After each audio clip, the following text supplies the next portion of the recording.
Hey, it's Dr. Sebastian Gonzales again with part of our knee pain series for runners. This is an addendum actually that I'm going to put in here, and it was asked by one of you guys on YouTube about cyst of the knee. So I'm going to put this right in the middle of the series here just so you guys can see that there's only maybe 4 types of cysts that you really have to be not even concerned about, but you'll probably see of the knee if you're running and have a cyst. The first one's called a Baker's cyst, also known as a popliteal cyst. I'll go over these each in its own right after I name them off. Next is an ACL ganglion cyst. Then we have a meniscal cyst and a bony subchondral cyst. I'll say that one more time. So we have a Baker's cyst or popliteal cyst, which are the most common. Next we have an ACL ganglion cyst. Then we have a meniscal cyst and what was the last one there? We had, subchondral bony cyst.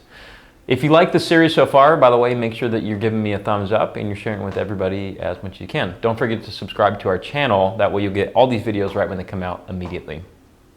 So let's go first into the Baker's cyst or the popliteal cyst. And I'll show you first on the man here, and then I'll show you in a picture. So this is where he's laying face up here. This is the front part of the knee. This is the kneecap. This is the backside here. And a popliteal cyst actually is on the backside. And typically, if you imagine this thing as a bubble or a balloon, when you bend the knee like this, it actually will compress in here and it'll have pain in it when we bend people just like this because it compresses right there. Where it comes from is actually the inside of the joint space, and I'll show you on a picture. Typically, it coincides with cartilage injuries in and around the articular cartilage here, also underneath the kneecap right here, and also other types of conditions which create shearing and excessive movement of the knee. Now, if you're interested of what types of conditions will create a Baker's cyst, that's the reason why I created this knee pain series, is so you can get an idea of all the types of knee pathology or injuries that you'll have as a runner. So the Baker's cyst is it's a symptom of something larger going on. Let's go over the picture. So here we're looking at an anatomy book, and this is the knee kind of sliced in half like this. And this is the back side of the knee, and you'll see all this white stuff is capsule and so on. We've removed pretty much all the muscles and all the other stuff here. But this one's the most interesting picture. And if we slice through like this, you'll see this gully right here. We have the meniscus, we have the gully and the space just behind the kneecap actually. And also into the backside here, there's all these areas that are continuous with each other. And this is the inside capsule of the knee. And all this blue right here are actually areas which, if irritated, then they will create this area to balloon out. And then what happens is there usually recesses. There's areas like this in the backside, which will typically swell up. And a lot of times that's the pressure you feel inside the knee. A Baker's cyst or popliteal cyst will come out of this backside region. Now, just to give you an example, so I got a balloon right here, and this is pretty much an example of the knee capsule. So I'm going to blow it up really quick. Now, basically what we have here is, again, say this is a normal amount of pressure with inside the knee. If I squash this thing, let's see how we can get this to go. So if I squash this thing right here, it's starting to pop out, not where my hands are at, because I have something solid there, but it's coming out of this side and this side. But it doesn't mean that there's anything really wrong with these parts where it's coming out. It's just where it's presenting itself because there's so much fluid inside there. And imagine if I blew this balloon up even more while it was still contained like this, it would pressurize into those regions first because I have a bony or a solid contact here. Now, the reason why I'm showing you this is because imagine this balloon inside the knee right there.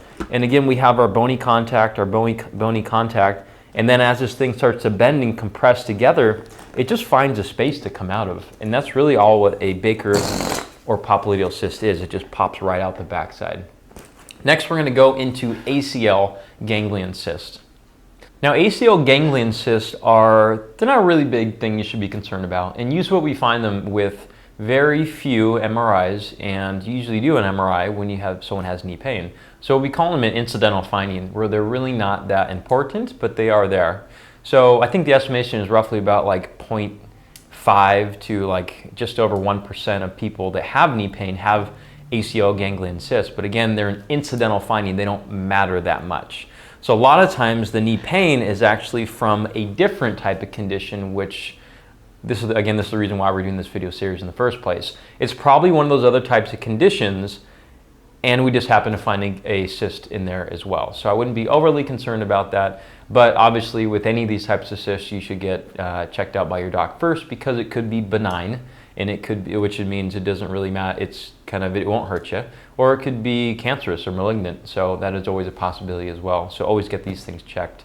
Now, you're probably going through this already thinking that I wish he'd showed some exercises or some corrections with it. This video I'm not going to. So if you are looking for that, that's the whole reason why I made the other part of the series. So subscribe and you'll get all those types of things that we do in the office to correct these types of conditions. Next, we're going to look at meniscal cysts. Meniscal cysts are, if we take a look at the knee here, they actually happen when the meniscus, which is right here, is actually repairing from a tear. And if you've watched the video that we have on medial meniscus tears, which is the medial side of the knee in runners, so the meniscus is kind of just sitting right here. It's like on a goalie. Just imagine my fingers right here as being like a cushion. So there's a couple different functions for the meniscus, but for the most part, when it sustains a little tear, like say I took a knife and just cut my finger right there, part of the repair process is sometimes you'll get a cyst that forms in there. I'm usually not overly concerned when people have it.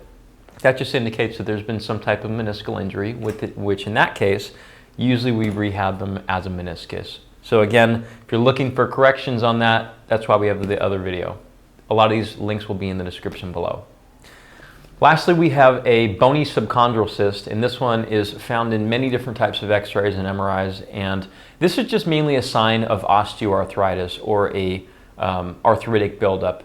Now, I'm never really concerned about beginner osteoarthritis, mainly because it's usually not a good, it's really not a pain generator. It is happening, it's a process that's happening, and if you've listened to any of my podcasts, you'll see that a lot of times we do talk about that arthritis isn't always correlated with pain. A lot of people that have arthritis actually don't have pain at all. But when arthritis begins in these bony joints or these weight-bearing joints, it's mainly an indication that something is happening there, that there's some type of mechanical injury happening. There's an overload of tissue in that area. It means that you've had a sprain, a strain, and so on. Now, in the past, people have thought that it is a condition of old age. And you'll see that if you actually go to the American College of Sports Medicine website and you look up ACL injuries in young high school or college female athletes, you'll see that actually within, I think, about 5 years, over 90% of them have evidence of probably these bony subchondral cysts, osteoarthritic findings and beginnings of it. And the reason is because their knee is just not working well. It's just shearing around. There's a lot of things going on which shouldn't be happening there. So if you have subchondral cysts on your x-rays or MRIs, then you should probably be rehabbing your knee, your hip, your torso, and making it so your movements are really, really good and your nutrition is dialed in. So if you have questions on these things, I do have the links below. We have a podcast all on nutrition with osteoarthritis with an expert. We have Dr. Silverman on there. And we have all the corrections, or some of the corrections that we do in the office on the whole knee pain with runners series. So check it out, subscribe, share with your friends, and I hope this answered the cyst question of the knee.